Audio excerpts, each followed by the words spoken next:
നമ്മുടെ സ്വസ്ഥതയെ നശിപ്പിക്കുന്നതാണ് ആന്തരിക മുറിവ്. Price the Lord. ഹല്ലേലൂയ. എനിക്ക് മാത്രമാണ് ഇത്രയും വിഷമം, എൻ്റെ കുടുംബത്തിൽ മാത്രമാണ് ഇങ്ങനെ. അല്ലെന്ന്. മുറിവേൽപ്പിച്ചവൻ മറ്റുള്ളവരെ മുറിവേൽപ്പിക്കുമെന്നുള്ളൊരു പ്രസ്താവനയുണ്ട്. അതാണ് ഇപ്പോൾ സംഭവിച്ചുകൊണ്ടിരിക്കുന്നത്. ഞാനും എൻ്റെ ഭാര്യയും കല്യാണം കഴിച്ച അന്ന് മുതൽ ഞങ്ങൾ അനുഭവിക്കുന്ന വലിയൊരു പ്രശ്നമുണ്ട്. ഞങ്ങൾ രണ്ടും ഒരുമിച്ചിരുന്ന് സംസാരിക്കുന്നത് ഞങ്ങളുടെ അമ്മയ്ക്ക് ഇഷ്ടമല്ല. എനിക്ക് കിട്ടാത്തത് ഇവർക്കും കിട്ടണ്ട. എൻ്റെ ജീവിതത്തിൻ്റെ നല്ലൊരു കാലഘട്ടം ഞാനിങ്ങനെ മുറിവേറ്റും സങ്കടപ്പെട്ടും ജീവിച്ചതായതുകൊണ്ട് നിങ്ങൾക്കും കിട്ടണ്ട. ഹിറ്റ്ലറുടെയൊക്കെ ചരിത്രത്തിൽ വായിച്ചിട്ടുണ്ടല്ലോ. അയാൾ അങ്ങനെയുള്ളൊരു ക്രൂരമായിട്ടുള്ള സ്വഭാവമുള്ള വ്യക്തിയായിട്ട് മാറി. ഇന്നലെ ഞാൻ ഇതുപോലെ യാത്ര ചെയ്യുമ്പോൾ ഒരാളോട് ഞാൻ നീങ്ങിയിരിക്കാൻ പറഞ്ഞപ്പോൾ അയാൾ നീങ്ങിയിരുന്നില്ല. ദേഷ്യവും സങ്കടവും അരിശവും പറ്റുന്ന ഉള്ളിൽ ഇങ്ങനെ കടന്ന് ഇനി എന്ത് ചെയ്യും? ഭർത്താവിനിട്ട് എന്തും ചെയ്യാൻ പറ്റുന്നില്ല, തിരിച്ചു കിട്ടും. അടി കിട്ടിയ ആള് വെറുതെ ഇരിക്കുവോ? അവനിങ്ങനെ വെറുതെ ഇരുന്ന് ചിന്തിക്കും, ഇതെന്തിനാ എനിക്കിട്ടടി കിട്ടിയത്, ഇനി എന്തെങ്കിലും ചെയ്യണമല്ലോ. നിന്റെ ജീവിതത്തിന്റെ മുറിവുകളും സങ്കടങ്ങളുമായി ഇവിടെ ഇങ്ങനെ ഇരിക്കുമ്പോ നീ ചിന്തിക്കേണ്ടത്, എൻ്റെ ജീവിതവും യേശുവിൻ്റെ ജീവിതവും തമ്മിൽ എന്ത് ബന്ധം? ആ പ്രാർത്ഥനയുടെ ഏറ്റവും പ്രത്യേകത എന്താണെന്നറിയാവോ? ഈശോയുടെ മുറിവുകളെ ധ്യാനിക്കുന്ന ഒരു പ്രാർത്ഥനയാണ്. ഇവള് ഞെട്ടാൻ കാരണം എന്താണെന്നറിയോ? അതായത് ഇവള് ജനിച്ചു വളർന്ന സുഡാൻ എന്ന് പറയുന്ന രാജ്യത്തെ പ്രത്യേകത, അടിമകളെ കൊല്ലുന്നത് കുരിശില. എന്നെ കേൾക്കുന്ന ഓരോരുത്തരും ശ്രദ്ധിക്കൂ. അവൻ എല്ലാവർക്കുമായി, നീ തകർക്കപ്പെട്ടവനാണോ? നിനക്കുള്ളവനാണ് ഈശോ. അവൻ പരീക്ഷിക്കപ്പെട്ടവനാണ്, സഹിച്ചവനാണ്. എന്താ ഗുണം? നിന്റെ പരീക്ഷയിൽ, നിന്റെ സഹനത്തിൽ നിന്നെ സഹായിക്കാൻ പറ്റും. കാരികളുടെ മധ്യത്തിൽ പിറന്നവൻ, തലചായ്ക്കാൻ ഒരിടമില്ലാതെ ജീവിക്കേണ്ടി വന്നവൻ. യേശുവിനെ നോക്കിയവർ പ്രകാശിതരായി. നീ ഇന്ന് അനുഭവിക്കുന്ന ഏത് ഇരുട്ടും, അതുകൊണ്ടുണ്ടല്ലോ ഞാൻ ഏത് മദ്യപാനിനെ കണ്ടാലും ചേർത്ത് പിടിക്കും. എന്തു മനസ്സിലായി?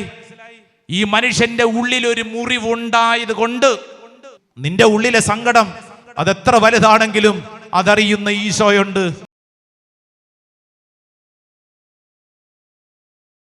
ഇന്ന് ദൈവത്തിന്റെ ആത്മാവ് നമ്മളെ ബലപ്പെടുത്തുവാൻ, സൗഖ്യപ്പെടുത്തുവാൻ നമുക്ക് നൽകിയിരിക്കുന്ന വചനം പത്രോസ്ലീഹായുടെ 1-ാം ലേഖനം 2-ാം അധ്യായം 24-ാം തിരുവചനമാണ്.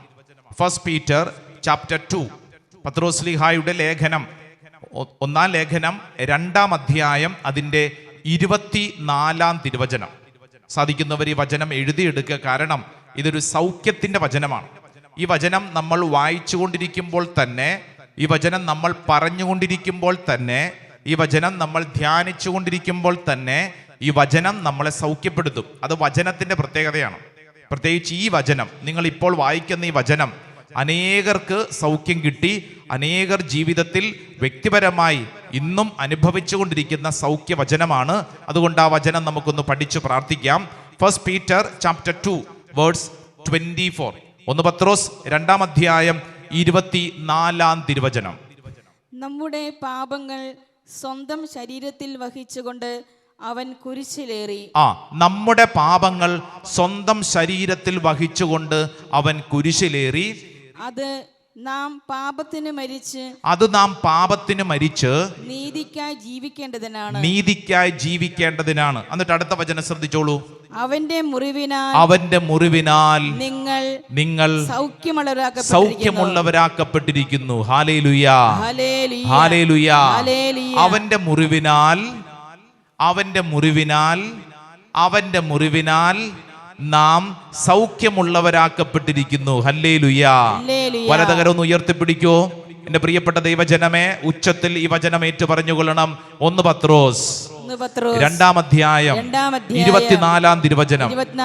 നമ്മുടെ പാപങ്ങൾ സ്വന്തം ശരീരത്തിൽ വഹിച്ചുകൊണ്ട് അവൻ കുരിശിലേറി. അത് നാം പാപത്തിന് മരിച്ച് നീതിക്കായി ജീവിക്കേണ്ടതിനാണ്. അവന്റെ മുറിവിനാൽ നാം സൗഖ്യമുള്ളവരാക്കപ്പെട്ടിരിക്കുന്നു. ഹല്ലേലൂയ. അപ്പൊ കരങ്ങൾ താഴ്ത്തിക്കേ. ഈ ശുശ്രൂഷയിൽ പങ്കെടുക്കുന്ന ഓരോ വ്യക്തിയും വിശ്വസിക്കേണ്ട ഒരു കാര്യം എന്താണെന്നറിയാവോ? നമ്മുടെ ജീവിതത്തെ അസ്വസ്ഥപ്പെടുത്തുന്ന ചില മുറിവുകൾ നമുക്കെല്ലാവർക്കും ഉണ്ട്. Yes or no? പറഞ്ഞേ. യെസ്. പറയുന്ന എനിക്കും കേൾക്കുന്ന നിങ്ങൾക്കെല്ലാവർക്കും നമ്മുടെ ജീവിതത്തിന്റെ സ്വസ്ഥതയെ നശിപ്പിക്കുന്ന ചില മുറിവുകൾ നമ്മുടെ ഉള്ളിലുണ്ട്. ഈ മുറിവുകളെ വിളിക്കുന്ന പേരാണ് ആന്തരിക മുറിവ്, ഇന്നർ വൂണ്ട്. അത് പുറത്തല്ല, നമ്മുടെ ഉള്ളിലാണ് ആ മുറിവുള്ളത്. ഈ മുറിവിന്റെ കുഴപ്പം എന്താണ്? നമ്മുടെ സ്വസ്ഥതയെ നശിപ്പിക്കുന്നതാണ് ആന്തരിക മുറിവ്. Price the Lord. ഹല്ലേലൂയ. ഇനി നമ്മൾ ശ്രദ്ധിക്കേണ്ട വളരെ പ്രധാനപ്പെട്ട കാര്യം, നമുക്കെല്ലാവർക്കും മുറിവുണ്ട് എന്നുള്ളതിൽ ഒരു സംശയവും വേണ്ട. നമ്മുടെ ഒരു സ്വഭാവ രീതി എന്ന് പറയുന്നത് എന്താണെന്നറിയാവോ? നമ്മുടെ ഉള്ളിലുള്ള മുറിവ്, അതും കൊണ്ട് നമ്മൾ നടന്ന് നമ്മൾ മറ്റുള്ളവരെ മുറിവേൽപ്പിക്കും. വിശുദ്ധ പൗലോസ്ലീഹ റോമാക്കാർക്കെഴുതിയ ലേഖനം അതിന്റെ 3-ാം അധ്യായം 10-ാം തിരുവചനത്തിൽ പൗലോസ്ലീഹ ഒരു കാര്യം നമ്മൾ ഓർമ്മപ്പെടുത്തുന്നുണ്ട്. എന്താണെന്നറിയാവോ? എല്ലാവരും മുറിവേറ്റവരാണ്. ഒന്ന് വായിച്ചേ. റോമാക്കാർക്കെഴുതിയ ലേഖനം 3-ാം അധ്യായം 10-ാം തിരുവചനം 3:10. ഇങ്ങനെ എഴുതപ്പെട്ടിരിക്കുന്നു, നീതിമാനായി ആരുമില്ല, ഒരുവൻ പോലുമില്ല. ഇങ്ങോട്ട് ശ്രദ്ധിച്ചേ എന്റെ പ്രിയപ്പെട്ടവരെ, മുറിവേൽക്കാത്തവരായി ആരുമില്ല, ഒരുവൻ പോലുമില്ല. ചിലരൊക്കെ ചിന്തിക്കും എന്താണെന്നറിയാവോ? ഓ, എനിക്ക് മാത്രമാണ് ഇത്രയും മുറിവ്, എനിക്ക് മാത്രമാണ് ഇത്രയും വിഷമം, എൻ്റെ കുടുംബത്തിൽ മാത്രമാണ് ഇങ്ങനെ. അല്ലെന്ന് പൗലോസ്ലീഹ പറയാണ്, മുറിവേൽക്കാത്തവനായി, തകർക്കപ്പെടാത്തവരായി, ജീവിതത്തിൽ ഇങ്ങനെ ചില അനുഭവങ്ങളിലൂടെ കടന്നു പോകാത്തവരായി ആരുമില്ല, ഒരുവൻ പോലുമില്ല. ഹല്ലേലൂയ. നമ്മുടെ മാനുഷിക സ്വഭാവം എന്താണെന്നാണ് നമ്മൾ പറഞ്ഞത്? നമുക്ക് കിട്ടിയ മുറിവ് നമ്മൾ മറ്റുള്ളവർക്ക് കൊടുക്കുന്ന, മുറിവേൽപ്പിച്ചവൻ മറ്റുള്ളവരെ മുറിവേൽപ്പിക്കുമെന്നുള്ള ഒരു പ്രസ്താവനയുണ്ട്. അതാണ് ഇപ്പോൾ സംഭവിച്ചുകൊണ്ടിരിക്കുന്നത്. പറയുന്ന എന്റെയും കേൾക്കുന്ന നിങ്ങളുടെയും ഒക്കെ ജീവിത അനുഭവത്തിൽ അങ്ങനെയല്ലേ? മുറിവേൽപ്പിച്ചവൻ മറ്റുള്ളവരെ മുറിവേൽപ്പിക്കും. ഇന്ന് നിങ്ങൾ ചിലരെ ഏതെങ്കിലും തരത്തിൽ ചില അനുഭവങ്ങളുടെ മുമ്പിൽ നിങ്ങൾ വിഷമിപ്പിക്കുന്നുണ്ടെങ്കിൽ അതിന്റെ പിന്നിൽ ഒരു കാരണമുണ്ട്. എന്താണെന്നറിയാവോ? നിങ്ങൾ ഒരിക്കൽ വിഷമം അനുഭവിച്ചവരാണ്. ഞാൻ കുറെ നാളുകൾക്ക് മുമ്പ് കേരളത്തിന് പുറത്തുള്ള ഒരു മലയാളി കമ്മ്യൂണിറ്റി, കേരളത്തിൽ നിന്ന് വലിയ ദൂരമില്ലാത്ത ഒരു മലയാളി കമ്മ്യൂണിറ്റി പുറത്താണ്. അപ്പൊ അവർക്ക് വേണ്ടിയിട്ട് ഒരു ധ്യാനം, ആ ധ്യാനത്തിന് ചെന്ന അവസരത്തിൽ ഒരു ഒരു ഒരു ചെറുക്കനും പെണ്ണും, വലിയ പ്രായമില്ല, 2 ചെറിയ കുട്ടികളുണ്ട്, പ്രാർത്ഥിക്കാൻ വന്നിട്ട് എന്നോട് പറഞ്ഞു, അച്ഛാ ഞങ്ങളുടെ വീട്ടിൽ ഭയങ്കര പ്രശ്നങ്ങളാണ്. അപ്പൊ ഈ ചെറുക്കനോട് ഞാൻ ചോദിച്ചാ, എടാ ഇതാരാ ഈ പ്രശ്നം ഉണ്ടാക്കുന്നേ? അച്ഛാ, പ്രശ്നം ഉണ്ടാക്കുന്നത് എൻ്റെ അമ്മയാണ്, എൻ്റെ അമ്മ. ഞാൻ ചോദിച്ചാ, എന്താ നിന്റെ അമ്മയുടെ പ്രശ്നം? അച്ഛാ, ഞാനും എൻ്റെ ഭാര്യയും കല്യാണം കഴിച്ച അന്ന് മുതൽ ഞങ്ങൾ അനുഭവിക്കുന്ന വലിയൊരു പ്രശ്നമുണ്ട്. ഞങ്ങൾ രണ്ടും ഒരുമിച്ചിരുന്ന് സംസാരിക്കുന്നത് ഞങ്ങളുടെ അമ്മയ്ക്ക് ഇഷ്ടമല്ല. അച്ഛാ, ഞാനും എൻ്റെ ഭാര്യയും കൂടെ അടുത്തിരുന്ന് സ്നേഹത്തോടെ പെരുമാറുന്നത് എൻ്റെ അമ്മയ്ക്ക് ഇഷ്ടമല്ല. അമ്മ ഏതെങ്കിലും തരത്തിൽ ഞങ്ങളെ തമ്മിൽ തെറ്റിക്കാൻ ശ്രമിക്കും. അച്ഛാ, കല്യാണം കഴിച്ച ആദ്യ നാളുകൾ മുതൽ ഞങ്ങളുടെ വീട്ടിൽ ഞങ്ങൾ അനുഭവിക്കുന്ന കാര്യമാണ്. അച്ഛാ, ഇത് വലിയൊരു പ്രതിസന്ധിയാ. അച്ഛാ, ഞങ്ങളുടെ കുടുംബ ജീവിതം മുന്നോട്ട് നീങ്ങുന്നില്ല. ഈ പെണ്ണ് പറയുവാണ്, കല്യാണം കഴിച്ച ആദ്യ നാളുകളിൽ മധുവിധുവിന്റെ സ്നേഹത്തിന്റെ കാലഘട്ടമല്ലേ, ഈ പെണ്ണിനെ രാത്രി 11:30-12 മണി വരെ അടുക്കളയിൽ നിന്ന് പാത്രം കഴുകിപ്പിക്കും. നീ ഇപ്പൊ പോകണ്ട മുറിയിലോട്ട്. ഈ പെണ്ണ് പറയുവാ, എന്നെ അവിടെ പിടിച്ചു നിർത്തും, എനിക്ക് വഴക്കുണ്ടാക്കാൻ പറ്റത്തില്ലല്ലോ. എൻ്റെ ഭർത്താവ് കുറെ നേരം എന്നെ കാത്തിരുന്നിട്ട് കിടന്നുറങ്ങിപ്പോവും. മധുവിധു കാലഘട്ടം മുഴുവൻ പാത്രം കഴുകി തീർത്ത കാലഘട്ടമായിരുന്നു എൻ്റേത്. പെണ്ണ് പറയുവാ. ഞാനിതൊക്കെ പറയുമ്പോഴത്തേക്ക് നിങ്ങൾ ഓർക്കേണ്ട ഒരു പ്രധാനപ്പെട്ട കാര്യമുണ്ട്. ഈ അമ്മ എങ്ങനെ അങ്ങനെ ഒരു അമ്മയായി മാറി? എൻ്റെ വീട്ടിലും നിന്റെ വീട്ടിലും ഇങ്ങനെയുള്ള ചില കഥാപാത്രങ്ങൾ ഉള്ളപ്പോൾ നിങ്ങൾ ശ്രദ്ധിക്കേണ്ട കാര്യം, എങ്ങനെ ആ വ്യക്തി അങ്ങനെയായി മാറി? എന്താ കാരണം? ചോദിച്ചു വന്നപ്പോൾ ഇവര് തന്നെ അതിന്റെ ഉത്തരം പറഞ്ഞു. അച്ഛാ, ഇടയ്ക്ക് ഞങ്ങൾക്ക് ഞങ്ങളുടെ അമ്മയെക്കുറിച്ച് ഓർക്കുമ്പോൾ സങ്കടം തോന്നും. കാരണം 18 വയസ്സ് തികയുന്ന നാളുകളിൽ കേരളത്തിൽ നിന്ന് ഇന്ന ഈ പറഞ്ഞ പ്രദേശത്തേക്ക് കല്യാണം കഴിച്ചു കൊണ്ടുവന്നതാ, 18 വയസ്സാകുന്നതേ ഉള്ളൂ എന്ന് പറഞ്ഞാൽ അച്ഛാ, ജീവിതത്തിന്റെ നല്ലൊരു പ്രായം ഒന്നും ജീവിതം ആസ്വദിക്കാൻ പറ്റിയിട്ടില്ല. ഇവിടെ വന്നതിന് ശേഷം അച്ഛാ, കഷ്ടപ്പാടിന്റെ ദുരിതത്തിന്റെ കാലഘട്ടമായിരുന്നു. ജീവിതത്തിൽ ഇന്നോളം ജീവിത പങ്കാളിയുമായിട്ട് സ്നേഹത്തോടെ ഇരുന്ന് വർത്തമാനം പറയാൻ പറ്റിയ ഒരു ജീവിതം ഉണ്ടായിട്ടില്ല എൻ്റെ അമ്മയ്ക്ക്. ഇപ്പൊ പ്രായമേറെയായി, പക്ഷേ ഉള്ളിലുള്ള അനുഭവം എന്താണെന്നറിയാവോ? എനിക്ക് കിട്ടാത്തത് ഇവർക്കും കിട്ടണ്ട, എനിക്ക് കിട്ടാത്തത് ഇവർക്കും കിട്ടണ്ട. എൻ്റെ ജീവിതത്തിന്റെ നല്ലൊരു കാലഘട്ടം ഞാനിങ്ങനെ മുറിവേറ്റും സങ്കടപ്പെട്ടും ജീവിച്ചതായതുകൊണ്ട് നിങ്ങൾക്കും കിട്ടണ്ട. ഇത് ഞാൻ പറയുമ്പോഴത്തേക്ക് ഒരു അമ്മായിയമ്മയുടെയോ നമ്മുടെ കുടുംബത്തിലുള്ള പ്രായമുള്ളവരുടെ മാത്രം കാര്യമൊന്നുമല്ല കേട്ടോ, നമ്മുടെ എല്ലാവരുടെയും സ്വഭാവ രീതിയാണ്. മുറിവേറ്റവൻ മറ്റുള്ളവരെ മുറിവേൽപ്പിക്കും. പറഞ്ഞേ, മുറിവേറ്റവൻ മറ്റുള്ളവരെ മുറിവേൽപ്പിക്കും. ഹല്ലേലൂയാ. സ്വർഗ്ഗത്തിൽ പറഞ്ഞ ഹല്ലേലൂയാ, ഹല്ലേലൂയാ. നമ്മുടെ അനുദിന ജീവിതത്തിൽ നമ്മൾ അനുഭവിക്കുന്ന കാര്യം, വേദന ഏറ്റുവരുന്ന ഓരോ വ്യക്തിയുടെ ഉള്ളിൽ അതൊരു മുറിവായിട്ട് കിടക്കും. കല്യാണപ്രായം എത്തിയ പെണ്ണ് അഡ്വക്കേറ്റാണ്, 30 വയസ്സെത്തി, പെണ്ണിന് കല്യാണം വേണ്ട. ഇതെന്താ ഇങ്ങനെ? അവസാനം അപ്പനും അമ്മയും കൂടെ പിടിച്ചോണ്ട് ഇവിടെ വന്ന് ഇവളോട് സംസാരിച്ചു വന്നപ്പോൾ ഇവൾ എന്നോട് പേഴ്സണലായിട്ട് പറഞ്ഞു, അച്ഛാ ഞാനൊരു കാര്യം പറയട്ടെ, അച്ഛൻ ഇപ്പൊ കണ്ട എൻ്റെ അപ്പനും അമ്മയുണ്ടല്ലോ, ആ കാണുന്ന പോലെയൊന്നും അല്ല കേട്ടോ. എൻ്റെ ചെറുപ്പകാലം മുതൽ ഞാൻ കണ്ടു വളർന്ന കാര്യം എന്താണെന്നറിയോ? എൻ്റെ അപ്പനും അമ്മയും തമ്മിലുള്ള അടിപിടി വഴക്ക്. അച്ഛാ, ഞാൻ ചെറുപ്പകാലം മുതൽ ഞാൻ കണ്ടു വളർന്നത് അപ്പൻ്റെ അമ്മയുടെയും അടിപിടി വഴക്ക്. അവർ പുറത്തിറങ്ങി കഴിഞ്ഞാൽ അവർ രണ്ടുപേരും ഡീസന്റാ, അവരെ പോലെ മാതൃകാ ദമ്പതികളായി ആരുമില്ല. അച്ഛാ, അത് കപടതയാണ്. അച്ഛാ, അതല്ല സത്യം.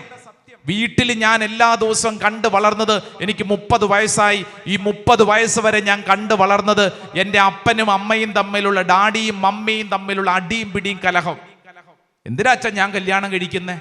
എനിക്കും ഇങ്ങനെ തന്നെയല്ലേ, എനിക്കും ഇങ്ങനത്തെ ഒരു അനുഭവം അല്ലേ? എന്തിനാ അച്ഛൻ ഞാൻ കല്യാണം കഴിക്കുന്നേ? എനിക്ക് കല്യാണം വേണ്ട, എനിക്ക് വിവാഹമൊന്നും വേണ്ട. കാരണം എന്താ? ഇതല്ലേ ഞാൻ കണ്ടു വളർന്നത്. മുറിവേറ്റവൻ അവന്റെ ഉള്ളിൽ ഈ മുറിവ് കിടക്കും, ഈ മുറിവുമായി ഇങ്ങനെ ജീവിച്ചു കൊണ്ടിരിക്കും. Price the Lord, hallelujah. നമ്മൾ ഈ ചരിത്രമൊക്കെ പഠിക്കുമ്പോഴത്തേക്ക് ഹിറ്റ്ലറെ കുറിച്ചും നാസി തടങ്കൽ പാളയത്തെ കുറിച്ചുമൊക്കെ ചരിത്ര പുസ്തകങ്ങൾ വായിച്ചു മാറ്റിവെക്കാനല്ല, ഓരോ കഥാപാത്രങ്ങളും നിന്നോട് ചില കാര്യങ്ങൾ ഓർമ്മപ്പെടുത്തും.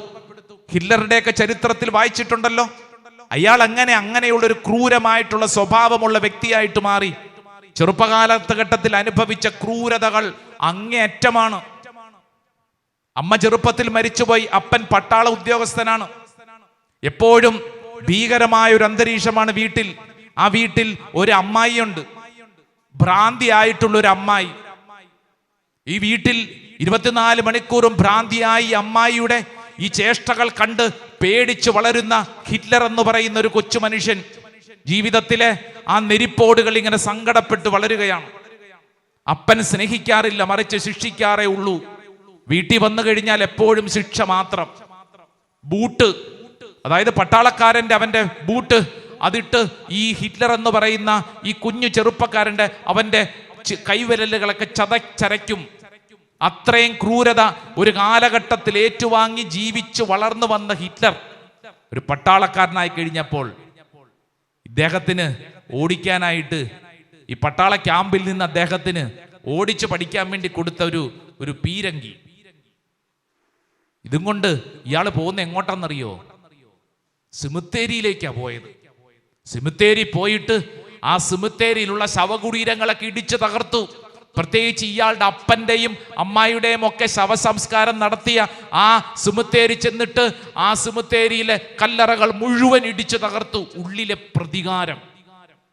എന്നിട്ടൊക്കെയാണ് പിന്നീട് അധികാരം കിട്ടുമ്പോൾ ഇയാൾ ആ രാജ്യത്തൊരു നിയമം ഉണ്ടാക്കി, അംഗവൈകല്യമുള്ളവർ പാടില്ല, അവരെ കൊന്നേക്ക്. കാരണം എന്താ? ഇയാളുടെ വീട്ടിൽ ഇയാൾ കണ്ടു വളർന്ന ചില കാര്യങ്ങൾ. മാനസിക ദൗർബല്യമുള്ളവരെ കൊന്നേക്ക്. വീട്ടിൽ ഇയാൾ കണ്ടതും കേട്ടതും. എന്റെ പ്രിയപ്പെട്ടവരെ, മുറിവേറ്റവൻ മറ്റുള്ളവരെ മുറിവേൽപ്പിക്കും. സ്വരമുയർത്തി പറഞ്ഞ ഹല്ലേലൂയാ, ഹല്ലേലൂയാ, ഹല്ലേലൂയാ. ഇത് ലോകം നമ്മുടെ മുമ്പിൽ പഠിപ്പിക്കുന്ന ഞാനും നീയും നമ്മുടെ അനുദിന ജീവിതത്തിൽ അനുഭവിക്കുന്ന സത്യം അല്ലേ? ഇന്നലകളിൽ ഉണ്ടായ മുറിവ് അത് നമ്മുടെ ഉള്ളിൽ ഇങ്ങനെ കൊണ്ട് നടന്ന് നമ്മൾ മറ്റുള്ളവർക്ക് ഇങ്ങനെ കൊടുത്തുകൊണ്ടിരിക്കും. ഞാനൊരിക്കലും ഈ ചാലക്കുടിയിൽ നിന്നും ചേർത്തല, എൻ്റെ വീട് ചേർത്തലയ്ക്ക് പോകാൻ വേണ്ടി ഒരു KSRTC ബസ്സിൽ കയറി. ആ ബസ്സിൽ അത്യാവശ്യം നിറച്ച ആളുകളൊക്കെ ഉണ്ട്. ഒരു സീറ്റിൽ 2 പേര് വിശാലമായിട്ട് ഇരിക്കുന്നുണ്ട്. ഒരാൾക്കും കൂടെ ഇരിക്കാം. ഞാനപ്പോൾ ചെന്നിട്ട് പറഞ്ഞു, ഒന്ന് നീങ്ങിയിരിക്കുവോ? ഭായി വിശാലമായിട്ടിരിക്കുന്ന ആൾ എന്നെ നോക്കിയിട്ട് പറഞ്ഞു, അതെ ഞാൻ നീങ്ങത്തില്ല. ഞാൻ പറഞ്ഞു, അതെന്താ? ഇന്നലെ ഞാൻ ഇതുപോലെ യാത്ര ചെയ്യുമ്പോൾ ഒരാളോട് ഞാൻ നീങ്ങിയിരിക്കാൻ പറഞ്ഞപ്പോൾ അയാൾ നീങ്ങിയിരുന്നില്ല. ഇന്നലെ എനിക്ക് ഇങ്ങനെ ഒരു അനുഭവം ഉണ്ടായി, അയാൾ നീങ്ങിയില്ല, അതുകൊണ്ട് ഞാൻ ഇന്ന് നീങ്ങിയിരിക്കത്തില്ല. ഇതെന്നാ നിയമം? പറഞ്ഞതിന്റെ അർത്ഥം എന്താ? എന്റെ ഉള്ളിലൊരു മുറിവുണ്ട്, ഞാൻ ആ മുറിവ് നിനക്ക് സമ്മാനിക്കുന്നു. ഇടയ്ക്ക് തമാശയ്ക്ക് പറയുന്ന ഒരു കാർട്ടൂൺ ആണെന്ന് ഓർമ്മയിൽ കൊണ്ടുവരുന്നല്ല, അതൊരു കൊച്ചു കാർട്ടൂണാണ്. ആ കാർട്ടൂണിന്റെ ചിത്രീകരണം ഇങ്ങനെയാണ്: ഒരു പ്രഭാതം, ഒരു ഭർത്താവ് കിടന്നുറങ്ങുന്നു. ഭാര്യ എഴുന്നേറ്റ് പോയി അടുക്കളയിൽ നിന്ന് ഒരു ചായ ഉണ്ടാക്കി കൊണ്ടുവന്ന് ഭർത്താവിന് സ്നേഹത്തോടെ കൊടുക്കുന്നു. ഭർത്താവിന് ചായ കുടിക്കുന്ന സമയത്ത് മനസ്സിലാവുന്നു ഭാര്യ പഞ്ചസാരയ്ക്ക് പകരം ഉപ്പാണ് മാറിപ്പോയിട്ടത്. രാവിലെയല്ലേ, കണ്ണൊക്കെ തുറന്നു വരുന്നേ ഉള്ളൂ, പാത്രം മാറിപ്പോയി, ഉപ്പാണ് ഇട്ടത്, ചായക്കകത്ത് ഉപ്പ്. കലി കൊണ്ട ഭർത്താവ്, ദേഷ്യം കൊണ്ട ഭർത്താവ് ഈ ചായക്കപ്പ് നേരെ ഭാര്യയുടെ മുഖത്തേക്ക് ഒരൊറ്റ വലിച്ചെറിയൽ. ദേഷ്യമരിശം. എന്നിട്ട് ഇയാള് മാറി 4 തെറിയും പറഞ്ഞിട്ട് പുതപ്പ് വലിച്ച് തലയിലിട്ട് വീണ്ടും കിടക്കുന്നു. പ്രശ്നം തീർന്നോ? ഇല്ല. ഏറ് കിട്ടിയ ഭാര്യ ദേഷ്യവും സങ്കടവും അരിശവും പറ്റുന്ന ഉള്ളിൽ ഇങ്ങനെ കടന്ന് ഇനി എന്ത് ചെയ്യും? ഭർത്താവിനിട്ട് എന്തും ചെയ്യാൻ പറ്റുന്നില്ല, തിരിച്ചു കിട്ടും. പിന്നെ ഇത് ആർക്കിട്ട് എന്ത് ചെയ്യാൻ പറ്റും? എന്താ ചെയ്യണ്ടേ? വിഷമം. നേരെ മുറിയുടെ പുറത്തോട്ടിറങ്ങി കല്ലുതുള്ളി നിൽക്കുമ്പോൾ ഈ സ്ത്രീ കാണുന്നത് മകള് 10ാം ക്ലാസ്സിൽ പഠിക്കുന്നവള്. രാവിലത്തെ സമയമാണ്. പഠിക്കുന്നു, ഉറങ്ങുന്നു, പഠിക്കുന്നു. രാവിലെ അങ്ങനെയാണല്ലോ പല പഠനങ്ങളും. ഈ അമ്മ അങ്ങോട്ട് ചെന്നിട്ട് അവളുടെ തലമുടി കുത്തിന് പിടിച്ചൊരു കുത്ത് കൊടുത്തിട്ട് പറഞ്ഞ്, മര്യാദയ്ക്കിരുന്ന് പഠിക്കടി എന്ന് പറയും. ഒരു കുത്ത് കൊടുത്തു കഴിഞ്ഞപ്പോ കലി കൊണ്ട ദേഷ്യം കൊണ്ട അമ്മയ്ക്കൊരാശ്വാസം. അമ്മ പോയി. കുത്തുകൊണ്ട പെണ്ണ് ഇങ്ങനെ ഇരിക്കുക. വെറുതെ ഇരുന്ന് എൻ്റെ തലക്കിട്ട് എന്തിനായി കുത്ത് കിട്ടി? വെറുതെ ഇരുന്ന് എൻ്റെ തലക്കിട്ടൊരു കുത്ത് കിട്ടി. ഈ പെണ്ണുടനെ ചിന്തിക്കും, ഷടാ ഇനി ഈ കുത്ത് ആർക്കിട്ടെങ്കിലും കൊടുക്കണമല്ലോ, വിഷമം കൊടുക്കണമല്ലോ. നോക്കുമ്പോഴത്തേക്ക് 5ാം ക്ലാസ്സിൽ പഠിക്കുന്ന അനുജൻ കട്ടിലേൽ മൂടി പുതച്ച് കിടന്നുറങ്ങുന്നു. ഇവള് വയ്യ സാവധാനം കസേരയൊക്കെ മാറ്റി അങ്ങോട്ട് ചെന്നിട്ട് അവന്റെ പുതപ്പ് വലിച്ചു മാറ്റിയിട്ട് അവന്റെ തുടക്കിട്ടൊരൊറ്റടി, എഴുന്നേറ്റ് പോടാ ചെറുക്ക. ചെറുക്കൻ ഇങ്ങനെ എഴുന്നേറ്റ് കട്ടിലേ ഇരുന്നുകൊണ്ട് കണ്ണും തിരുമ്മി വെറുതെ കടന്ന്, എനിക്കിട്ട് എന്തിനാണ് ദൈവമേ അടി കിട്ടിയത്? അടി കൊടുത്ത പെണ്ണ് തിരിച്ചുപോയി, വീണ്ടും അതേ സ്ഥാനത്ത്. അടി കിട്ടിയ ആള് വെറുതെ ഇരിക്കുവോ? അവനിങ്ങനെ വെറുതെ ഇരുന്ന് ചിന്തിക്കും, ഇതെന്തിനാ എനിക്കിട്ട് അടി കിട്ടിയത്? ഇനി എന്തെങ്കിലും ചെയ്യണമല്ലോ. അവൻ നോക്കുമ്പോൾ അവന്റെ പ്രിയപ്പെട്ട പട്ടി കട്ടിലിന് താഴെ ഇങ്ങനെ ശാന്തമായിട്ട് ഉറങ്ങുന്നു. ഇവൻ പയ്യെ ആ കട്ടിലിന് താഴത്തോട്ടിറങ്ങി, എന്നിട്ട് പട്ടിയുടെ വാലെ പിടിച്ചൊരൊറ്റ വലി ബൗ എന്നും പറഞ്ഞുകൊണ്ട് പാട്ടി ഒരൊറ്റ ചാട്ടം. ആ ചേട്ടൻ ഉറങ്ങി വന്നു തരുന്നല്ലേ, പാവം, കുഴപ്പമില്ല, ശരിയാവും. ഇങ്ങോട്ട് നോക്കൂ, ദേ പട്ടി ഒരൊറ്റ ചാട്ടം. പട്ടി ചാടി പുറത്തോട്ടിറങ്ങുമ്പോഴത്തേക്ക് പൂച്ച മുമ്പിൽ ഇരിക്കുന്നു. പൂച്ച കാണുമ്പോൾ ദേ പട്ടി കുരച്ചോണ്ട് വരുന്ന അപകടം. പൂച്ച ഓടാൻ തുടങ്ങും. പൂച്ച ഓടി ഗേറ്റിന്റെ സൈഡിലോട്ട് ചെല്ലുമ്പോഴാണ് ഒരു എലി അതിൽ കൂടെ പോകുമ്പോൾ അപകടം. ദേ വരുന്ന പൂച്ച, അതിന്റെ പുറകെ പട്ടി. എലി ഓടാൻ തുടങ്ങും. ഈ എലി പോയിട്ട് അടുത്ത ഈ പ്രപഞ്ചത്തിൽ എവിടെയെങ്കിലും ചെന്ന് കയറും. നിങ്ങളൊന്ന് ചിന്തിച്ചേ, എലി, പൂച്ച, പട്ടി, 5ാം ക്ലാസ്, 10ാം ക്ലാസ്, ഭാര്യ, മൂടിപ്പൊതച്ച് കിടക്കുന്ന ഭർത്താവ്. എവിടും തുടങ്ങി ഇത് എവിടെ ചെന്ന് അവസാനിക്കും? ഈ പ്രപഞ്ചത്തിന്റെ ഓരോ അണുവിലേക്കും, വീട്ടിന്റെ അടുക്കളയിൽ തുടങ്ങുന്ന, കട്ടിലിൽ തുടങ്ങുന്ന, നിങ്ങളുടെ കുടുംബത്തിലെ ബെഡ്റൂമിൽ തുടങ്ങുന്ന ചില കാര്യങ്ങൾ ഇങ്ങനെ പൊട്ടിത്തെറിഞ്ഞിട്ട് അത് വലിയ വലിയ ബോംബുകളായിട്ട് മാറിക്കൊണ്ടിരിക്കുകയാണ്. കുടുംബങ്ങളിൽ പ്രത്യേകിച്ച് ഭാര്യ ഭർത്ത ബന്ധത്തിലെ പ്രശ്നങ്ങളെ കുറിച്ച് പഠിക്കുകയും പ്രാർത്ഥിക്കുകയും ചെയ്ത് കൗൺസിലിങ്ങിന്റെ വെളിച്ചത്തിൽ ഞാനൊരു കാര്യം പറഞ്ഞോട്ടെ. ഒട്ടുമുക്കാലും ഭാര്യ ഭർത്ത ബന്ധത്തിന്റെ പ്രശ്നം തുടങ്ങുന്നത് റോട്ടിലല്ല, ചായക്കടയിലല്ല, കുടുംബത്തിലെ പ്രാർത്ഥനാ മുറിയിലല്ല, അടുക്കളയിലല്ല, അവരുടെ ബെഡ്റൂമിലാണ്. Price the Lord. Praise the Lord. Hallelujah. Hallelujah. അവിടുന്ന് തുടങ്ങുന്ന അസ്വസ്ഥതയാണ് പല മേഖലകളിലേക്കും പകൽ സമയങ്ങളിൽ പല രൂപങ്ങളിൽ ഇങ്ങനെ മാറിക്കൊണ്ടിരിക്കും. മുറിവേറ്റവൻ മറ്റുള്ളവരെ മുറിവേൽപ്പിക്കും. ഇത് ഈ ലോകത്ത് നടക്കുന്ന കാര്യമാണ്. എന്നാൽ എൻ്റെ ദൈവമക്കളെ, ഇന്ന് ഈ ശുശ്രൂഷയ്ക്ക് വേണ്ടി കർത്താവ് എന്തിനാ നമ്മൾ വിളിച്ചോണ്ട് വന്നെന്നറിയോ? ശ്രദ്ധിക്കണം. നിന്റെ മുമ്പിലേക്ക് ഒരു ക്രിസ്ത്യാനി എന്ന നിലയിൽ നിനക്കുള്ളൊരു സൗഭാഗ്യത്തെക്കുറിച്ച് ഓർമ്മപ്പെടുത്താനാണ്. എന്താണ് നിനക്കുള്ള സൗഭാഗ്യം? മുറിവേറ്റ നിന്റെ ജീവിതത്തെ ഇങ്ങനെ മുറിവേൽപ്പിച്ച് നടക്കാനല്ല, മറിച്ച് യേശുവിലേക്ക് നോക്കാനുള്ള വലിയൊരു വിളി. കാരണം നീ യേശുവിന്റെ ശിഷ്യനാണ്, യേശുവിന്റെ ശിഷ്യയാണ്. ഹല്ലേലൂയാ, ഹല്ലേലൂയാ. Hallelujah. നിന്റെ ജീവിതത്തിന്റെ മുറിവുകളും സങ്കടങ്ങളുമായി ദേ ഇവിടെ ഇങ്ങനെ ഇരിക്കുമ്പോ നീ ചിന്തിക്കേണ്ടത്, എൻ്റെ ജീവിതവും യേശുവിന്റെ ജീവിതവും തമ്മിൽ എന്ത് ബന്ധം?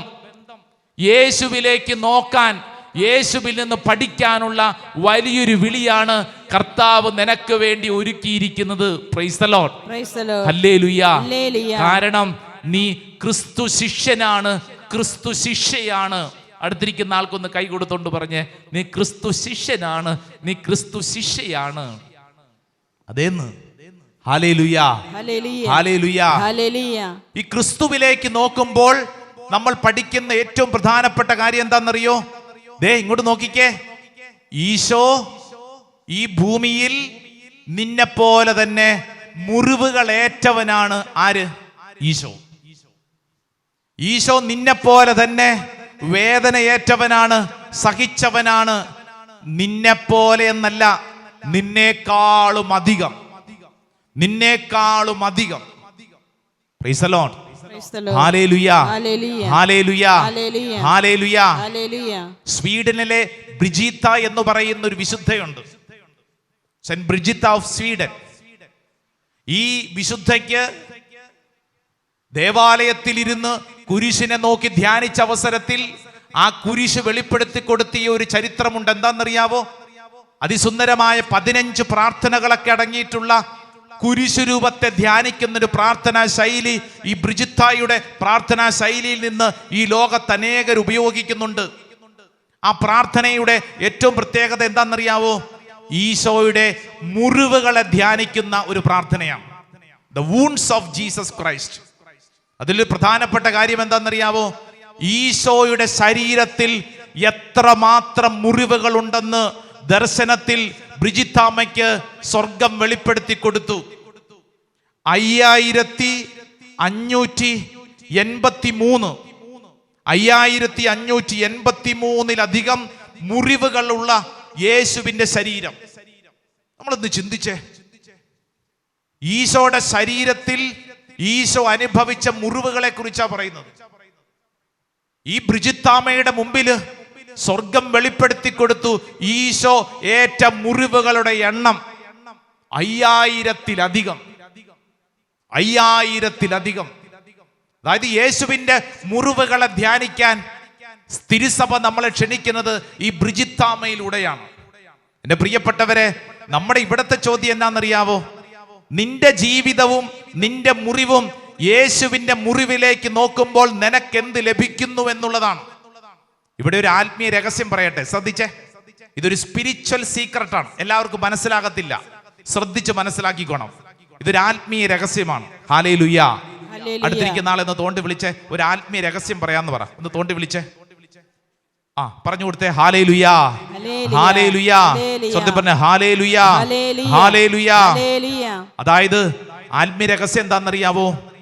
നീയായി മാത്രം ഈ ഭൂമിയിൽ ഒന്നും സഹിക്കുന്നില്ല. നീ സഹിക്കുന്ന സമയത്ത് നീ ഓർക്കണം, നിനക്ക് മുമ്പേ ഒരുവൻ സഹിച്ചതാണ്. Price the Lord. മനസ്സിലാവുന്നുണ്ടോ? നീ എന്ന് പറയുന്ന ഒരു വ്യക്തി ഇന്ന് ചില സഹനങ്ങളിലൂടെ കടന്നു പോകുന്നുണ്ട്. സത്യമായ കാര്യം. എന്നാൽ നീ ഓർക്കണം, ഈ സഹനങ്ങൾ നീ സഹിക്കുമ്പോൾ നിനക്ക് മുമ്പേ ഈ സഹനങ്ങൾ ഏറ്റുവാങ്ങി ഒരുവൻ മുമ്പിലുണ്ട്. അതാരാ? Eesho. Praise the Lord. Hallelujah. ഇതൊരു ആത്മീയ രഹസ്യമാണ്. ഈ രഹസ്യം അറിഞ്ഞു കഴിഞ്ഞാൽ ഇന്ന് നമ്മൾ അനുഭവിക്കുന്ന സഹനത്തെ സ്വീകരിക്കാൻ, അംഗീകരിക്കാൻ നിനക്കൊരു ബലം കിട്ടും. ഇല്ലെങ്കിൽ എന്നാ പറ്റും? രാവിലെ മുതൽ കുറ്റം പറഞ്ഞ് പിറുപിറുത്ത് അസ്വസ്ഥയായി മറ്റുള്ളവരെ ശപിച്ച് നമ്മളെ ശപിച്ച് ജീവിക്കും. അങ്ങനെയുള്ളവരുണ്ടല്ലോ. ഇന്ന് ഈ ശുശ്രൂഷയിൽ നീ പങ്കെടുക്കുമ്പോൾ നിന്നെ കർത്താവ് പഠിപ്പിക്കുന്ന ഒരു ആത്മീയ രഹസ്യം, നീ ഇന്ന് ഒരു സഹനത്തിലൂടെ കടന്നു പോകുമ്പോൾ നീ ഓർത്തുകൊള്ളണം, നിനക്ക് മുമ്പേ ഇങ്ങനെയുള്ള സഹനങ്ങൾ ഏറ്റുവാങ്ങി നടന്നുപോയ ഒരുവനുണ്ട്. അവന്റെ പേരാണ് യേശു. വലതുകര ഉയർത്തി പറഞ്ഞ ഹല്ലേലൂയാ, ഉച്ചത്തിൽ പറഞ്ഞ ഹല്ലേലൂയാ, ഹല്ലേലൂയാ, ഹല്ലേലൂയാ. പ്രിയപ്പെട്ടവരെ, ബക്കീത്ത എന്ന് പറയുന്ന ഒരു കൊച്ചു അടിമ പെൺകുട്ടി, പേരെന്താണ്? ബക്കീത്ത. പറഞ്ഞേ, ബക്കീത്ത. സുഡാൻ എന്ന് പറയുന്ന രാജ്യത്തെ അടിമ പെൺകുട്ടിയാണ്. കറുത്തവർഗക്കാരി, ആഫ്രിക്കൻ രാജ്യമാണ്. ഒരു അടിമ പെൺകുട്ടി. അടിമയാണ്. സ്വാഭാവികമായിട്ടും അടിമച്ചന്തയിൽ ലേലം ചെയ്യപ്പെട്ട് മറ്റുള്ളവരുടെ അടിമയായിട്ട് ജീവിതകാലം മുഴുവൻ സഹിക്കേണ്ടി വരാൻ നിയോഗിക്കപ്പെട്ടൊരു പെണ്ണ്. ഈ പെണ്ണ് ഈ ചെറുപ്പത്തിൽ തന്നെ സഹിച്ച് പലരുടെയും ക്രൂരമായ പെരുമാറ്റം, യജമാനന്മാരുടെ ക്രൂരമായ പെരുമാറ്റം കൊണ്ട് മുറിവുകളേറ്റ്, ആന്തരിക മുറിവും ശാരീരികമായ മുറിവുമേറ്റ് ജീവിതം ഒരു നരകതുല്യമായിട്ട് ജീവിച്ചുകൊണ്ടിരിക്കുന്ന ഒരു ബാല്യകാലം. അങ്ങനെ ഇരിക്കെ സുഡാനിൽ നിന്ന് ഈ പെണ്ണിനെയും കൊണ്ട് ഈ അടിമച്ചന്തയിൽ നിന്ന് വാങ്ങിയ വ്യക്തി ഇറ്റലിയിലേക്ക് യാത്ര പുറപ്പെടുമ്പോൾ ഇറ്റലിയിലെത്തിയ ഒരു സാഹചര്യത്തിൽ ഈ ബക്കീത്ത എന്ന് പറയുന്ന പെണ്ണ്, സത്യത്തിൽ ഈ ബക്കീത്ത എന്ന് പറയുന്ന ഈ പെണ്ണിന്റെ പേരുണ്ടല്ലോ, അത് അവളുടെ ഒറിജിനൽ പേരല്ല. ബക്കീത്ത എന്ന് പറഞ്ഞു കഴിഞ്ഞാൽ അതൊരു അറബിക് പേരാണ്. അതിന്റെ അർത്ഥം ഫോർച്ചുനേറ്റ്, ലക്കി, ഭാഗ്യവതി എന്നാണ് അതിന്റെ അർത്ഥം. എന്താണ് അർത്ഥം? ഭാഗ്യവതി. പേര് മാത്രമേ ഉള്ളൂ, പക്ഷെ ഒരു ഭാഗ്യവും ഈ പെണ്ണിനില്ല. സ്വന്തമായ പേരല്ല എന്ന് പറയാൻ കാരണം, ഈ അടിമച്ചന്തകളിൽ വിൽക്കപ്പെട്ട് സ്വന്തം ഐഡന്റിറ്റി, സ്വന്തം പേര് പോലും നഷ്ടപ്പെട്ട ഒരു പെണ്ണാണ്. ആരോ കൊടുത്ത പേരാണ് ബക്കീത്ത, ബക്കീത്ത, ബക്കീത്ത. പ്രിയപ്പെട്ടവരെ, ഇറ്റലിയിലെത്തിയ സമയത്ത് ഈ പെണ്ണ് യജമാനന്റെ കയ്യിൽ നിന്ന് ഒളിച്ചോടി ഒരു ദേവാലയത്തിൽ പ്രവേശിച്ചു. ഈ പെണ്ണ് ക്രിസ്ത്യാനിയൊന്നുമല്ല, പള്ളിയും പ്രാർത്ഥനയൊന്നും ഈ പെണ്ണിന് അറിഞ്ഞുകൂടാ. ഒരു പള്ളിക്കകത്ത് കയറി ഒരു മൂലയിൽ ഇങ്ങനെ വിറങ്ങല് ചിരിക്കുക, കൊച്ചു ബക്കീത്ത. അപ്പോഴാണ് ആ പള്ളിയിലെ വികാരിയച്ഛൻ ഈ കൊച്ചിനെ കണ്ട് വിളിച്ചിട്ട് ചോദിച്ചു, എന്തേ ഇവിടെ? കൊച്ചു പറഞ്ഞു, അയ്യോ, ഞാനൊരു അടിമപ്പെണ്ണ, എന്നെ പുറത്തോട്ട് വിട്ടേക്കല്ലേ. ഞാൻ ഇങ്ങനെ ശരീരത്തിൽ മുഴുവൻ മുറിവുകളേറ്റ്, എന്റെ ജീവിതം മുഴുവൻ അടിമ ജീവിതമാണ്, എന്റെ പുറത്തോട്ട് വിട്ടേക്കല്ലേ. വികാരിയച്ഛൻ പറഞ്ഞു, വിഷമിക്കണ്ട ബക്കീത്ത, നീ വിഷമിക്കണ്ട, നിന്റെ കാര്യം ഞങ്ങൾ ക്രമീകരിക്കാം. ഈ പെണ്ണിനെയും പിടിച്ചോണ്ട്, ഈ പള്ളിയുടെ മൂലയിൽ ഒളിച്ചിരുന്ന പെണ്ണിനെയും പിടിച്ചോണ്ട് ദേവാലയത്തിന്റെ മുൻവശത്തോട്ട് വന്നു. അൾത്താരയിലേക്ക് നോക്കിയപ്പോ പെണ്ണ് ഞെട്ടി. കാരണം അൾത്താരയിൽ ഇവള് കണ്ടത് കുരിശിൽ കിടക്കുന്ന ഒരു മനുഷ്യൻ. ഇവള് ഞെട്ടാൻ കാരണം എന്താണെന്നറിയോ? അതായത് ഇവള് ജനിച്ചു വളർന്ന സുഡാൻ എന്ന് പറയുന്ന രാജ്യത്തെ പ്രത്യേകത, അടിമകളെ കൊല്ലുന്നത് കുരിശിലാ. ദേ ഇവിടെയും ഒരു കുരിശ്, ആ കുരിശിൽ ഒരുത്തൻ കിടക്കുന്നു. ഇവിടെയും എനിക്ക് രക്ഷയില്ലേ? സുഡാൻ എന്ന് പറയുന്ന രാജ്യത്ത് അടിമ ജീവിതത്തിന്റെ അങ്ങേയറ്റം ഭാരം പേറി ജീവിക്കുന്ന ഈ പെണ്ണിന്റെ ജീവിതത്തിൽ ദേ മുമ്പിൽ കുരിശിൽ കിടക്കുന്ന ഒരു മനുഷ്യൻ. ഇത് കണ്ടിട്ട് ഈ പെണ്ണിന് സഹിക്കാൻ പറ്റുന്നില്ല. ദൈവമേ, ഇവിടെയും ഞങ്ങളുടെ അവസ്ഥ ഇങ്ങനെയാണോ? ഈ പെണ്ണ് അച്ഛനോട് ചോദിച്ചു, ഇയാൾ ആരായി കിടക്കുന്നത്? അപ്പൊ അച്ഛൻ പറഞ്ഞു, അത് ഞങ്ങളുടെ ദൈവമാണ്, അത് ഞങ്ങളുടെ ദൈവമാണ്, ഈശോ എന്നാണ് പേര്. പെണ്ണൊന്നും മനസ്സിലാവുന്നില്ല. പക്ഷെ പെണ്ണിന്റെ ഉള്ളിൽ ഒരു ചോദ്യം വന്നു. എന്താ ചോദ്യം എന്നറിയോ? ഇത് ദൈവമാണോ? എന്നിട്ട് ഈ ദൈവം എന്താ ഇങ്ങനെ കിടക്കുന്നേ? ഒരു മര്യാദ വേണ്ട ദൈവത്തിന്. ദൈവം ഇങ്ങനെ കുരിശിൽ രണ്ട് കരങ്ങളും ആണുകളാൽ അടിക്കപ്പെട്ട് ആകാശത്തിനും ഭൂമിക്കും മധ്യ വലിച്ചെറിയപ്പെട്ടവനെ പോലെ കിടക്കുക. ഇതെന്തൊരു ദൈവം? ഈ ദൈവത്തെ കുറിച്ചുള്ള സങ്കല്പങ്ങൾ ഒന്നും തന്നെ ചേരുന്നില്ല. ഇതെങ്ങനെ ദൈവമാകും? ഇതൊരു അടിമയല്ലേ? ഞങ്ങളുടെയൊക്കെ നാട്ടിൽ അടിമയാ, ഇത് ഒരു അടിമയാ. പള്ളിയിൽ അച്ഛൻ പറഞ്ഞു കൊടുത്തു, ശരിയാ, ഇതൊരു അടിമയാണ്, പക്ഷേ ഇത് ദൈവവുമാണ്. ഈ പെണ്ണിനെ അങ്ങോട്ട് മനസ്സിലാക്കാൻ പറ്റുന്നില്ല. കാരണം ഇന്നോളം അവളുടെ ജീവിതത്തിൽ അവൾ കണ്ടിട്ടില്ലാത്ത ഒരു ദൈവചിന്ത. എന്നെ കേൾക്കുന്ന പ്രിയപ്പെട്ടവരെ, ഇവിടെ ഇരിക്കുന്ന ഓരോരുത്തരും ശ്രദ്ധിക്കേണ്ട ഒരു പ്രധാനപ്പെട്ട കാര്യം, ഈ ബക്കീത്ത എന്ന് പറയുന്ന ഒരു പെണ്ണിന്റെ മുമ്പിൽ വെളിപ്പെട്ട കാര്യമുണ്ട്. എന്താണെന്നറിയാവോ? ഈശോ എന്ന് പറയുന്ന വ്യക്തി സകലർക്കും വേണ്ടിയുള്ളവനാണ്. ക്രിസ്ത്യാനിയുടെ മാത്രമല്ലെന്ന്, മറിച്ച് യേശുവിലേക്ക് നോക്കാൻ ആരൊക്കെ തയ്യാറെടുക്കുന്നുവോ അവർക്കൊക്കെ അവകാശപ്പെട്ടതാണ് യേശു എന്ന് പറയുന്ന വ്യക്തി നൽകുന്ന സൗഖ്യവും സമാധാനവും. ഹല്ലേലൂയാ. ബൈബിൾ തുറന്നൊരു വചനം ഒന്ന് വായിച്ചേ. വിശുദ്ധ പൗലോസ്ലീഹ തിമോത്തിയോസിന് എഴുതിയ പുസ്തകം 2-ാം അധ്യായം 5-6 തിരുവചനം. Saint Paul's letter to Timothy, first Timothy chapter 2.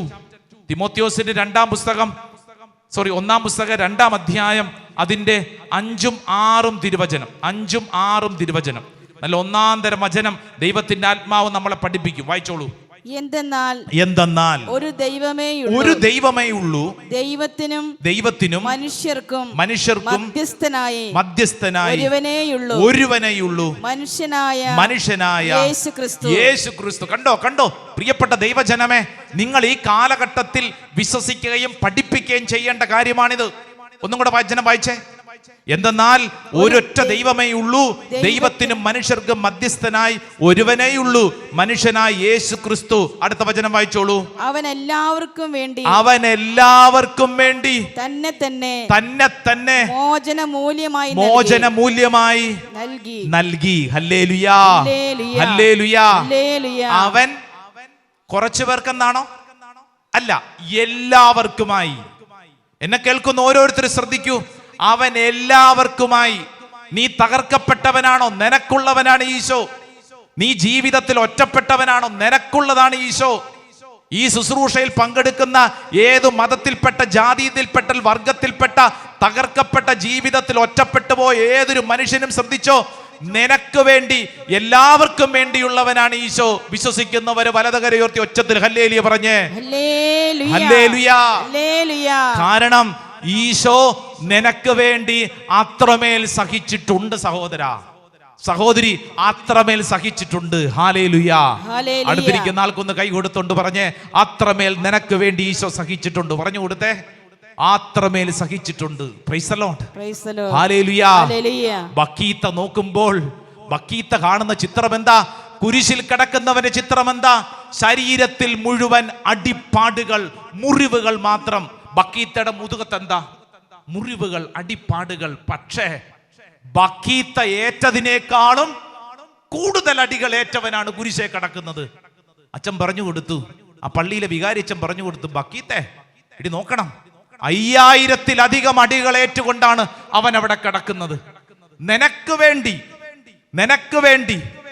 ഇവിടെ ഈ ശുശ്രൂഷയിൽ പങ്കെടുക്കുന്ന ഏതൊരു വ്യക്തിയും ശ്രദ്ധിച്ചോ, നീ ഇന്ന് കടന്നു പോകുന്ന ദുരിതത്തിന്റെ അങ്ങേയറ്റം നിനക്ക് വേണ്ടി. ഹെബ്രായ ലേഖനം തുറന്നു വായിച്ചോളൂ. നല്ല ഒന്നാന്തരം വചനം പഠിപ്പിക്കും. ബുക്ക് ഓഫ് ഹീബ്രൂസ്, ഹെബ്രായ ലേഖനം 4-ാം അധ്യായം 15-16 തിരുവചനം. ഹെബ്രായർക്ക് എഴുതപ്പെട്ട ലേഖനം 4-ാം അധ്യായം. ഈ വചനം പഠിച്ചോണേ, നല്ല ഒന്നാന്തരം വചനമാണ്. ഹെബ്രായ ലേഖനം 4-ാം അധ്യായം അതിന്റെ 15-16 തിരുവചനം വായിക്കാം.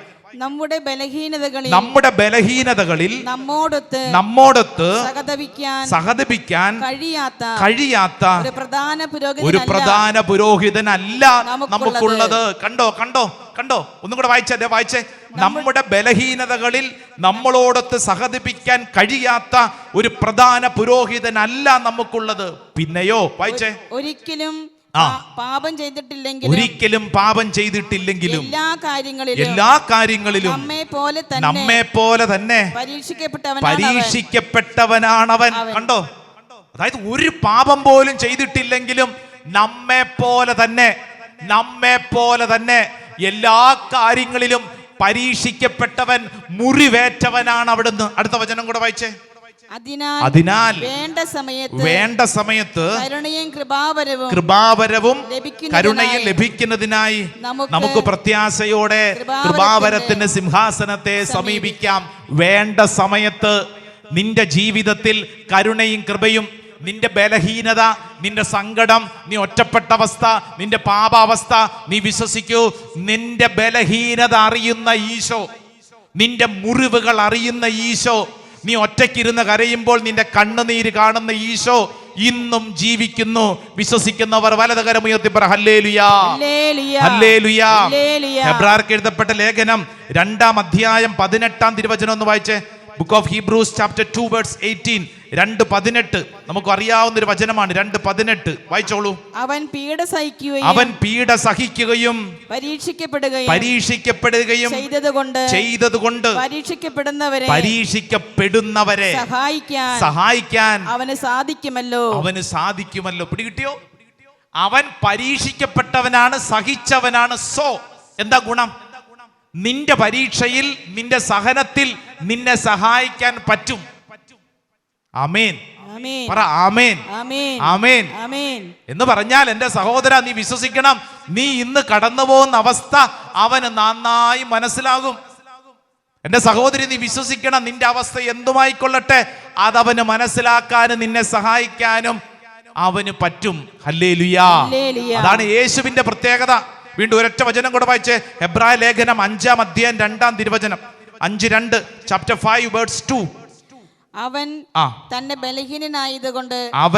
ബലഹീനനായതുകൊണ്ട് അജ്ഞരോടും വഴിതെറ്റിയവരോടും വേണ്ടത്ര സഹതാപത്തോടെ പെരുമാറാൻ അവന് കഴിയും. ഹല്ലേലൂയാ, ഹല്ലേലൂയാ. വേണ്ടത്ര സഹതാപത്തോടെ നിന്നോട് പെരുമാറും. നിന്നെ കുറ്റപ്പെടുത്തില്ലെന്ന്, നിന്നെ മാറ്റി നിർത്തത്തില്ല. നീ ഇന്ന് കടന്നു പോകുന്ന ഏതവസ്ഥയാണെങ്കിലും ഈശോയ്ക്ക് നിന്നെ, നീ ആയിരിക്കുന്ന അവസ്ഥയിൽ മനസ്സിലാക്കാൻ പറ്റും.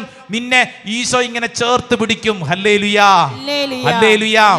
ബോംബെ താബോർ ധ്യാന കേന്ദ്രത്തിലായിരുന്നപ്പോ ഒരു ധ്യാനാവസരത്തിൽ ഒരു പെൺകുട്ടി, അവള് ബോംബെക്കാരിയാണ്, മലയാളിയല്ല, അവിടെ ജനിച്ചു വളർന്നതാണ്. ഇവളുടെ ജീവിതം തകർന്ന് തരിപ്പണമായി ഒരു വല്ലാത്ത അവസ്ഥയിൽ നിൽക്കുമ്പോൾ അവൾ ധ്യാന കേന്ദ്രത്തിൽ വന്നപ്പോൾ പറഞ്ഞത്, അച്ഛാ, ഞാൻ ആത്മഹത്യയെക്കുറിച്ച് ചിന്തിച്ച് കുറച്ച് ദിവസങ്ങളായി കഴിയുകയാണ്. ഞാൻ ജീവിതം മടുത്തു.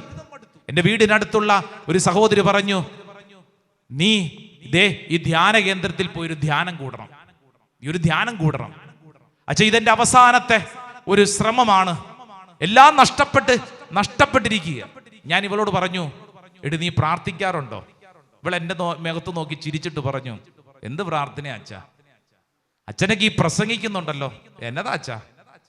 അച്ഛൻ, ഞാൻ കടന്നു പോകുന്ന അവസ്ഥ അച്ഛനൊന്നും മനസ്സിലാകത്തില്ല അച്ഛാ, അച്ഛനൊന്നും ഒരിക്കലും മനസ്സിലാകത്തില്ല. അതുപോലെ ദുരന്തം ഏറ്റുവാങ്ങിയാണ് ഞാൻ ജീവിക്കുന്നത്.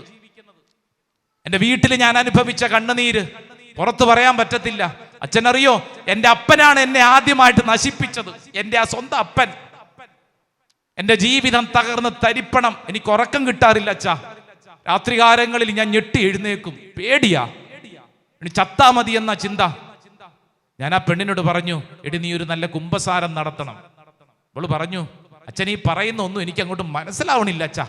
അച്ഛൻ പറയണ പ്രാർത്ഥിക്കാൻ, കുമ്പസാരിക്കാൻ, ഇതൊന്നും എനിക്ക് മനസ്സിലാവുന്നില്ല. ഞാൻ പറഞ്ഞു, നീ വിഷമിക്കേണ്ട, നീ ധ്യാനത്തിൽ പങ്കെടുക്ക്, നീ വെറുതെ ഇരിക്ക്. നീ ഇരുന്നോണ്ട് ഇടയ്ക്കിടയ്ക്ക് ഈശോ എന്നൊക്കെ വിളിക്ക്. നിന്നെ ഈശോ സ്നേഹിക്കുന്നു, നിനക്കത് മനസ്സിലാകും. എൻ്റെ പ്രിയപ്പെട്ടവരെ, ധ്യാനം മുന്നോട്ട് നീങ്ങിക്കൊണ്ടിരിക്കുന്നു. ധ്യാന ഹാളിൽ ഏറ്റവും പുറകിൽ ഈ പെണ്ണ് ഒരു ജീവച്ചവം പോലെ ഇങ്ങനെ ഇരിപ്പുണ്ട്. വചന ശുശ്രൂഷക്ക് 1-ാം ദിവസം 2-ാം ദിവസം ഒന്നും യേശുന്നില്ല എന്ന് മാത്രമല്ല, ഒരു അനക്കോ ഇല്ല, ഇങ്ങനെ ഇരിക്കുന്നുണ്ട്. 3-ാം ദിവസം ധ്യാനത്തിന്റെ കുമ്പസാരം കഴിഞ്ഞ ദിവസം. പ്രിയപ്പെട്ടവരെ, ആരാധന സമയത്ത് നമ്മൾ ഈ ലൈറ്റെല്ലാം ഓഫ് ചെയ്തിട്ട് പരിശുദ്ധ അൾത്താര മാത്രം ദീപാലങ്കൃതമായി ദൈവജനം ഒരുമിച്ച് നന്നായി ഒന്ന് സ്തുതിച്ച് പ്രാർത്ഥിക്കുന്ന സമയം, ദൈവജനം കരങ്ങൾ ഉയർത്തി ഈശോയെ എന്ന് വിളിച്ച് പ്രാർത്ഥിക്കുമ്പോൾ ഈ പെണ്ണുണ്ടല്ലോ, ഈ പെണ്ണ് അങ്ങോട്ടും ഇങ്ങോട്ടൊക്കെ നോക്കി എല്ലാവരും ഈശോയെ എന്ന് വിളിക്കുന്ന, എന്നാ പിന്നെ ഞാനും വിളിച്ചേക്കാന്ന് കരുതി ഈ പെണ്ണ് 2 കരങ്ങൾ ഉയർത്തി ഒരൊറ്റ വിളി, ഈശോയെ എന്ന്. പ്രിയപ്പെട്ടവരെ, ആരാധന കഴിയുന്ന സമയത്തും ഈ പെൺകുട്ടി ഇങ്ങനെ ഈശോയെ എന്ന് വിളിച്ച് കരഞ്ഞുകൊണ്ടിരിക്കുന്നു. ലൈറ്റ് എല്ലാം ഓൺ ചെയ്ത് അവസാനം സാക്ഷ്യം പറയുന്ന ഒരു ശുശ്രൂഷ വന്നപ്പോൾ ഈ പെൺകുട്ടി മുന്നോട്ട് വന്നിട്ട് പറഞ്ഞു, ഈശോ എൻ്റെ അടുക്കൽ വന്നു. അപ്പൊ എല്ലാവരും കൂടെ വാ വിളിച്ചു, ഈശോ അടുക്കൽ വന്നെന്നോ? ഈ പെണ്ണ് പറഞ്ഞു, അച്ചോ, ഞാനാ ഏറ്റവും പുറകിൽ നിന്നുകൊണ്ട് ഈ ദൈവജനം മുഴുവൻ ഈശോ എന്ന് വിളിക്കുമ്പോൾ ഞാൻ എൻ്റെ ഈശോയെ എന്ന് വിളിച്ചു. എൻ്റെ ജീവിതത്തിന്റെ സകല മുറിവുകളും ചേർത്ത് വെച്ചുകൊണ്ട് ഞാൻ വിളിച്ച വിളിയായിരുന്നു. അച്ഛാ സംഭവിച്ച എന്നറിയോ? പരിശുദ്ധ അൾത്താരയിൽ ഇരിക്കുന്ന ദീപികാരുണ്യത്തിൽ ഈശോ അച്ഛാ 33 വയസ്സുള്ള ഒരു ചെറുപ്പക്കാരൻ, യേശു മുറിവേറ്റവൻ എന്റെ അടുക്കൽ വന്നു നിന്നു. അൾത്താരയിൽ നടന്ന് എന്റെ അടുക്കൽ വന്നു നിന്നു. ഞാൻ എന്റെ കൗതുകത്തിന് ചോദിച്ചു, യേശു എന്തു പറഞ്ഞു? ഇവള് പറഞ്ഞു, അച്ഛാ ഈശോ ഒന്നും പറഞ്ഞില്ല, പക്ഷേ എന്റെ മുമ്പിൽ വന്ന് നിന്നിട്ട് ഈശോ എന്നെ നോക്കി ഒന്ന് ചിരിച്ചു. അച്ഛാ എന്റെ മുഖത്തോട്ട് നോക്കിക്കേ, ഇപ്പൊ എന്റെ മുഖത്ത് കാണുന്നൊരു ചിരി കണ്ടോ? അച്ഛാ എന്റെ മുമ്പിൽ നിന്നിട്ട് ഈശോ എന്റെ മുഖത്ത് നോക്കി ചിരിച്ചച്ചാ. ഇനി എന്നാ വേണാച്ചാ? എനിക്കത് മതി. എന്റെ മുമ്പിൽ വന്ന് ഈശോ എന്റെ മുഖത്ത് നോക്കി ചിരിച്ചു എന്ന് പറഞ്ഞാൽ അതിന്റെ അർത്ഥം ഈശോയ്ക്ക് എന്നെ അറിയാം, ഈശോയ്ക്ക് എന്റെ കുറവുകൾ അറിയാം, ഈശോയ്ക്ക് എന്നെ അത്രമേൽ ഇഷ്ടമാണ്. സ്വർഗ്ഗത്തിൽ പറഞ്ഞ ഹല്ലേലൂയാ, ഹല്ലേലൂയാ. എന്റെ പ്രിയപ്പെട്ട ദൈവജനമേ, നിങ്ങളുടെ ഉള്ളിലൂടെ കടന്നു പോകുന്ന അവസ്ഥ എനിക്കറിഞ്ഞുകൂടാ. പക്ഷെ ഒരു കാര്യം ഞാൻ പറയുന്നു, വചനത്തിന്റെ വെളിച്ചത്തിൽ പറയുന്നു, നീ ഇന്ന് കടന്നു പോകുന്ന അവസ്ഥ ഏതു തന്നെയാണെങ്കിലും നിന്റെ ദുഃഖത്തിന്റെ കണ്ണുനീരിന്റെ നടുവിൽ നിന്റെ മുമ്പിൽ വന്ന് നിന്നെ നോക്കി നിന്നോട് സംസാരിക്കുന്ന, നിന്നോട് ചിരിക്കുന്ന, നിന്റെ ജീവിതത്തിൽ പ്രവർത്തിക്കുന്ന യേശു ഇന്നും ജീവിക്കുന്നു. വിശ്വസിക്കുന്നവർ വലതുകരം ഉയർത്തി ഉച്ചത്തിൽ ഹല്ലേലൂയാ, ഹല്ലേലൂയാ, ഹല്ലേലൂയാ. ഇത് വിശ്വസിക്കണം. ബക്കീത്ത എന്ന് പറയുന്ന അടിമ പെണ്ണ് ഈ കുരിശുരൂപത്തെ നോക്കിക്കൊണ്ട് അവൾ മനസ്സിലാക്കിയ ഒരു കാര്യം എന്താണെന്നറിയോ? എന്നേക്കാളും വലിയൊരു അടിമ, എന്നേക്കാളും വലിയൊരു അടിമ ദേ കുരിശേ കിടക്കുന്നു. ഞാൻ ഏറ്റ അടികളെക്കാളും കൂടുതൽ അടി വാങ്ങി ഒരുവൻ കുരിശേ കിടക്കുന്നു. ഈ കുരിശേ കിടക്കുന്നവൻ ജീവിതത്തിൽ ഇത്രയും വലിയ ദാരിദ്ര്യത്തിലൂടെ കടന്നു പോയിട്ടുണ്ടോ? സ്വന്തമായിട്ട് ജനിക്കാൻ ഒരു ഇടമില്ലാത്തതുകൊണ്ട് കാലിത്തൊഴുത്തിൽ ജനിച്ചവൻ, എന്നേക്കാളും വലിയ ദാരിദ്ര്യത്തിൽ ജനിച്ചവൻ ഈ കുരിശേ നിറക്കിയിട്ട് കല്ലറയിൽ സംസ്കാരം ചെയ്തല്ലോ. ഏത് കല്ലറ? എവിടുന്നോ വാടകയ്ക്കെടുത്തൊരിടം. എന്ന് പറഞ്ഞാൽ അന്തിക്ക് തലചായ്ക്കാൻ ഇടമില്ലാത്തൊരുത്തന്റെ ജീവിതമാണിത്. അവന്റെ ദൈവമാണ് കുരിശേ കിടക്കുന്നു, കുരിശേ കിടക്കുന്നു. എന്റെ പ്രിയപ്പെട്ടവരെ, ഈ പറഞ്ഞ ബക്കീത്ത എന്ന് പറയുന്ന പെണ്ണ് ഈ കുരിശേ നോക്കിക്കൊണ്ട് ഒരു കാര്യം അവൾക്ക് മനസ്സിലായി. എന്റെ ജീവിതത്തെ മനസ്സിലാക്കുന്നൊരുവനാണ് ഈ കുരിശേ കിടക്കുന്നവൻ. ഇവൻ എന്റെ രക്ഷകനാണ്. ഹല്ലേലൂയാ, ഹല്ലേലൂയാ. ഈ ബക്കീത്ത എന്ന് പറയുന്ന പെണ്ണിന്റെ ജീവിതം അവിടെ വെച്ച് മാറ്റപ്പെട്ടു. അവൾ ക്രിസ്ത്യാനിയാകുന്നു, പിന്നീട് ഒരു സന്യാസ സഭയിൽ അംഗമാകുന്നു, പിന്നീട് ആഫ്രിക്കയിൽ നിന്നുള്ള ആദ്യത്തെ വിശുദ്ധയായിട്ട് ഈ പെണ്ണിനെ കർത്താവ് ഉയർത്തി ജോസഫീൻ ബക്കീത്ത എന്ന് പറയുന്ന ഒരു വിശുദ്ധയായിട്ട് മാറി. ഒരു സന്യാസ സഭയ്ക്ക് രൂപം കൊടുത്തു.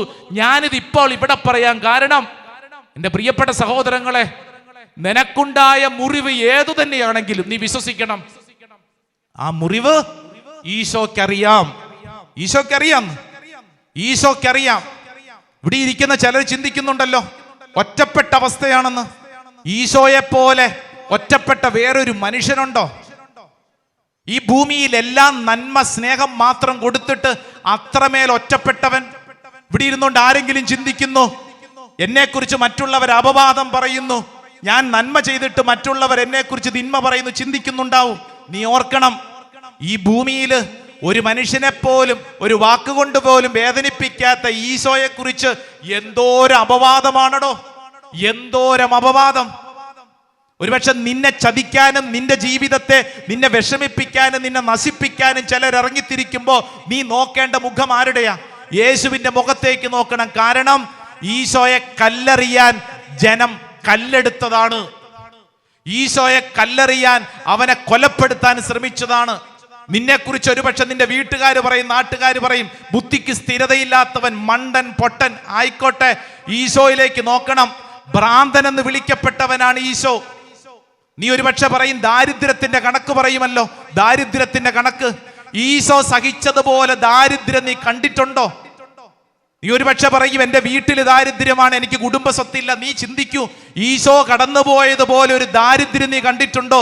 കാലിത്തൊഴുത്തിൽ കാലികളുടെ മധ്യത്തിൽ പിറന്നവൻ, തലചായ്ക്കാൻ ഒരു ഇടമില്ലാതെ ജീവിക്കേണ്ടി വന്നവൻ, ജീവിതത്തിൽ എന്നും പലായനങ്ങൾ മാത്രമുള്ളവൻ, യാത്രകൾ മാത്രം എന്ന് പറഞ്ഞാൽ അവന് സ്വന്തമായിട്ട് ഒരു തുണ്ട് ഭൂമി പോലും ഇല്ലായിരുന്നു. നിന്റെ വീട്ടിൽ നീ ഒരുപക്ഷെ പറയുന്നത് സ്വത്ത് വീതം വെച്ചപ്പോഴത്തേക്ക് എനിക്ക് അർഹതപ്പെട്ടത് കിട്ടിയില്ല, മറ്റവന് കൂടുതൽ കിട്ടി, അവൻ അങ്ങനെ കിട്ടി, എനിക്ക് മാത്രം എന്താ ഇങ്ങനെ. നീ ആരുടെ മുഖത്തേക്ക് നോക്കണം? ഈശോയുടെ മുഖത്തേക്ക് നോക്കണം. അപ്പോൾ ഈശോ നിന്നോട് പറയും, നിന്റെ ജീവിതത്തിൽ നീ ഇന്ന് കടന്നു പോകുന്ന അവസ്ഥയേക്കാൾ വല്ലാണ്ട് വലുത് ഞാൻ കടന്നുപോയതാണ്. ഒരുപക്ഷെ ചിലർ ചിന്തിക്കും, കല്യാണം കഴിഞ്ഞിട്ട് എൻ്റെ ജീവിത പങ്കാളി എന്നെ സ്നേഹിക്കുന്നില്ല, ഞാൻ വിചാരിച്ചതുപോലെയല്ല ജീവിതം, ഒരാവശ്യ സമയത്ത് കൂടെയില്ല. എൻ്റെ പ്രിയപ്പെട്ടവരെ, യേശുവിനെ കുറിച്ച് പഠിക്കുമ്പോൾ നിനക്ക് മനസ്സിലായിട്ടില്ലേ? 3 വർഷക്കാലം കൂടെ നടന്ന് രാത്രിയും പകലും സ്നേഹം കൊടുത്ത് വളർത്തി വലുതാക്കിയ ശിഷ്യന്മാർ ഒരാവശ്യം വന്നപ്പോൾ ആരെങ്കിലും ഒരുത്തരെങ്കിലും കൂടെ ഉണ്ടായിരുന്നോ? ഇല്ലല്ലോ. അവസാനത്തൊരുത്തൻ അവനുണ്ടായിരുന്ന തുണി വരെ ഊരിച്ച് വലിച്ചെറിഞ്ഞിട്ട് അവൻ ഓടിക്കളഞ്ഞു. ഒറ്റൊരുത്തനും ഉണ്ടായില്ല. ഒരുപക്ഷെ ചിലർ ചിന്തിക്കും, മാനസികമായിട്ട് അത്രയും വലിയ ഞെരുക്കം, ഗെത്സമിൻ തോട്ടത്തിൽ കിടന്ന് ഈശോ സഹിച്ച മാനസിക ദുരിതം അതറിയണമെങ്കിൽ ലൂക്കാ സുവിശേഷം എടുത്ത് വായിച്ചാൽ മതി. എഴുതി വെച്ചിട്ടുണ്ട്, രക്തം വിയർത്തുന്നു. എന്ത് വിയർത്തുന്നു? രക്തം വിയർത്തുന്നു. രക്തം വിയർപ്പ് തുള്ളികളായിട്ട് വീണതിന്റെ അർത്ഥം എന്താ? ഉള്ളിന്റെ ഉള്ളിൽ അത്രയും വലിയ മാനസിക സംഘർഷം അനുഭവിക്കുമ്പോൾ ഒരു മനുഷ്യന്റെ ശരീരത്തിലെ വിയർപ്പ് തുള്ളികളിലൂടെ രക്തമാണ് വമിക്കുന്നത്. കാരണം അവന്റെ ഉള്ളിൽ അത്രയും വലിയൊരു മാനസിക സംഘർഷമുണ്ട്. നീ അനുഭവിച്ചിട്ടുണ്ടോ അങ്ങനെ? നീ ഒരുപക്ഷെ പറയും, എനിക്ക് ഉറക്കം കിട്ടുന്നില്ല, എനിക്ക് അത് കിട്ടുന്നില്ല, ഇത് കിട്ടുന്നില്ല, എൻ്റെ ജീവിതം ഇങ്ങനെയാണ്. നീ യേശുവിലേക്ക് നോക്കൂ. സങ്കീർത്തകനായ ദാവീദ് നമ്മളെ പഠിപ്പിക്കുന്നു. സങ്കീർത്തനം അതിന്റെ സുന്ദരമായ വചനം 34 അധ്യായം 5 വചനം വായിച്ച്. Book of Psalm chapter 34 verse 5. സങ്കീർത്തനം 34:5 വളരെ പരിചിതമായിട്ടുള്ളൊരു വചനമാണ്. വായിച്ചോളൂ. സങ്കീർത്തനം 34:5 എന്താണ് വചനം? അവനെ നോക്കിയവർ പ്രകാശിതരായി. വലതുകരം ഉയർത്തി പറഞ്ഞേ, അവനെ നോക്കിയവർ പ്രകാശിതരായി. ആരെ നോക്കിയവർ? യേശുവിനെ നോക്കിയവർ പ്രകാശിതരായി. നീ ഇന്ന് അനുഭവിക്കുന്ന ഏത് ഇരുട്ടും, ഏത് തടസ്സം, ഏത് സങ്കടം, എത്ര വലിയ കണ്ണുനീരും, അതിന്റെ ഒത്ത നടുവിൽ നിന്ന് ഈശോയിലേക്ക് നോക്കുമ്പോൾ നിന്റെ മുഖം പ്രകാശിക്കും. ഇല്ലെങ്കിൽ ഈ ദുരിതത്തെ ഓർത്തുകൊണ്ട് നീ സങ്കടപ്പെട്ട് വ്യാകുലപ്പെട്ട് ഇങ്ങനെ ഇരിക്കും. നീ ഇന്ന് കടന്നു പോകുന്ന ഏത് ദുരിതത്തെയും, നിങ്ങൾ ഏത് ദുരിതവും എടുത്ത് യേശുവിന്റെ മുഖത്തോട് ചേർത്ത് വെച്ച് നോക്കൂ. ആ ഈശോ നിന്നോട് പറയും, മകനെ, മകളെ, നിന്നേക്കാളും സഹിച്ചതാടാ ഞാൻ. എന്റെ പ്രിയപ്പെട്ടവരെ, നീ എന്തുകൊണ്ട് ചില അനുഭവങ്ങളിലൂടെ, മുറിവുകളിലൂടെ കടന്നു പോകുന്നെന്ന് ചോദിച്ചാൽ, നിന്റെ മുറിവുകൾ അത് അനേകർക്കൊരു സൗഖ്യപ്പെടലിന്റെ അടയാളമാകാനുള്ളതാണ്. എനിക്ക് പരിചയമുള്ള ഒരു അച്ഛൻ, എൻ്റെ ഒരു സുഹൃത്താ. ഈ അച്ഛന് മദ്യപാനികളോട് ഭയങ്കര സ്നേഹമാണ്. ആരോട്? മദ്യപാനികളോട് ഭയങ്കര സ്നേഹം. മദ്യപാനിനെ കണ്ടാൽ അച്ഛൻ അവന്റെ പുറകെ നടന്ന് അവനെ സ്നേഹിച്ച് അവനെ എങ്ങനെയെങ്കിലും ധ്യാന കേന്ദ്രത്തിൽ കൊണ്ടുവന്ന് ധ്യാനിപ്പിച്ച് അവന്റെ വീട്ടിൽ പോയി അവന്റെ കാര്യങ്ങളിൽ ഇടപെടും. പക്ഷെ ഒരു കുഴപ്പമുണ്ട്, തലവേദനയാണ്. ഏത്? ഈ മദ്യപാനിയുടെ പുറകെ നടന്ന് അവന്റെ ജീവിതം, അവന്റെ കുടുംബം, അവന്റെ പ്രാരാബ്ദം, തലവേദന. ഞാനൊരിക്കൽ ചോദിച്ചു, അച്ഛന് വേറെ പണിയൊന്നുമില്ലേ? ഇതെന്തൊരവസ്ഥ? അച്ഛന് ആവശ്യത്തിലധികം ഭാരം ഉണ്ടല്ലോ, ഇതിന്റെയൊക്കെ പുറകെ പോകേണ്ട വല്ല ആവശ്യമുണ്ടോ? അച്ഛൻ എന്നോട് പറഞ്ഞ എന്നാന്നറിയോ? അച്ഛാ, ഇതെന്റെ ജീവിത. അച്ഛാ, ഇതെന്റെ ജീവിത. അച്ഛാ, എന്റെ ചെറുപ്പത്തിൽ ഞാൻ കണ്ടു വളർന്നതിന്റെ ഒരു പരിഹാര പ്രവൃത്തിയാണിത്. ഈ അച്ഛൻ എന്നോട് പറയാ, അച്ഛാ, എന്റെ ചേട്ടൻ മദ്യപിച്ച് നാലുകാലിൽ നാട്ടിലൂടെ നടന്ന് ഞങ്ങളുടെ കുടുംബത്തിന് അപവാദം വരുത്തിയ ചേട്ടനുണ്ട് എനിക്ക്. നാട്ടിൽ മുഴുവൻ ദേ പോകുന്നു ആ മദ്യപാനിയുടെ അനുജൻ. എന്നെ കുറിച്ച് ചെറുപ്പത്തിൽ നാട്ടുകാർ മുഴുവൻ ഇതാ പറയുന്നത്. നാട്ടിൽ മുഴുവൻ ചീത്തപ്പേര്. അച്ഛാ, ഞാനൊരു വൈദികനായപ്പോ എന്റെ ഉള്ളിലുള്ള ഏറ്റവും വലിയ ആഗ്രഹം എന്നാന്നറിയോ? മദ്യപാനിയായിട്ടുള്ള ഒരുത്തനെ കണ്ടാൽ ഞാൻ അവന്റെ മുഖത്തിന്റെ ചേട്ടന്റെ മുഖം കാണും. ഈ അച്ഛൻ പറയുക, ഞാൻ അവനെ പൊന്നുപോലെ കണക്കാക്കും. കാരണം എനിക്കറിയാം, ഇതുപോലെ അപമാനിക്കപ്പെടുന്ന, നാണം കെടുന്ന മറ്റുള്ളവരുടെ മുമ്പിൽ തുണിയുരിഞ്ഞ് നിൽക്കേണ്ടി വരുന്ന ഒരു കുടുംബം ഇവനുണ്ടെന്ന്. അതുകൊണ്ടുണ്ടല്ലോ, ഞാൻ ഏത് മദ്യപാനിനെ കണ്ടാലും ചേർത്ത് പിടിക്കും. എന്തു മനസ്സിലായി? ഈ മനുഷ്യന്റെ ഉള്ളിൽ ഒരു മുറിവുണ്ടായത് കൊണ്ട് ആ മുറിവ് മറ്റുള്ളവർക്ക് കൊടുക്കുകയല്ല, മറിച്ച് ആ മുറിവിനെ ഒരു സൗഖ്യമാക്കി സ്വീകരിക്കുന്നു. ഇവിടെ ഈ ശുശ്രൂഷയിൽ പങ്കെടുക്കുന്ന ഓരോരുത്തരും ശ്രദ്ധിക്കേണ്ട കാര്യം, നിനക്കുണ്ടായ മുറിവ് എന്തിനു വേണ്ടിയാ? അത് മറ്റുള്ളവർക്ക് കൊടുത്ത് മുറിവിന്റെ ആഴം വർദ്ധിപ്പിക്കാനല്ല, മറിച്ച് നിന്റെ മുറിവ് മറ്റുള്ളവർക്കൊരു സൗഖ്യമായിട്ട് മാറണം. യേശുവിന്റെ മുഖത്തേക്ക് നോക്കുന്ന ഓരോ വ്യക്തിക്കും മാത്രമേ ഇത് അനുഭവിക്കാൻ പറ്റൂ. എങ്ങോട്ട് നോക്കിക്കേ, ശ്രദ്ധിച്ചേ. ഈ ഭൂമിയിൽ നിങ്ങളുടെ മനസ്സിൽ എത്ര വലിയ മുറിവുകളും ഭാരങ്ങളും സങ്കടങ്ങളും വേദനകളും അവഗണനകളും ഉണ്ടോ? ഒരു ശാസ്ത്രത്തിനും, ശ്രദ്ധിച്ചു കേട്ടോണം, ഒരു മരുന്നിനും, ഒരു വ്യക്തിക്കും, ഒരു പ്രസ്താവനയ്ക്കും, ഒരു തരത്തിലെ ചിന്താഗതിക്കും നിന്നെ സുഖപ്പെടുത്താൻ പറ്റില്ല. പക്ഷേ ഈശോയ്ക്ക് നിന്നെ സുഖപ്പെടുത്താൻ പറ്റും. ആമേൻ, ആമേൻ. നിങ്ങളിതൊരു ചലഞ്ചായിട്ട് എടുത്തോളൂ. മാനസിക തലങ്ങളിൽ മുറിവുകളേറ്റ അനേകർ നമ്മുടെ വീട്ടിലുണ്ട്. ശ്രദ്ധിക്കേണ്ട കാര്യം, നിന്റെ മാനസിക മുറിവുകൾ, സങ്കടങ്ങൾ, ഭാരങ്ങൾ, ചിലര് മരുന്ന് കഴിച്ചിരിക്കും, ചിലർ ഉപദേശം കേട്ടോണ്ടും, ചിലർ യൂട്യൂബ് കണ്ടോണ്ടും, മോട്ടിവേഷൻ ടോക്ക് കേട്ടോണ്ടും, ചില പുസ്തകങ്ങൾ വായിച്ചും, ചില സിനിമകൾ കണ്ടും അവിടെ ഇരിക്കും. അതൊന്നുമല്ല ഉത്തരം കിട്ടുന്നത് യേശുവിലൂടെ മാത്രമാണ്.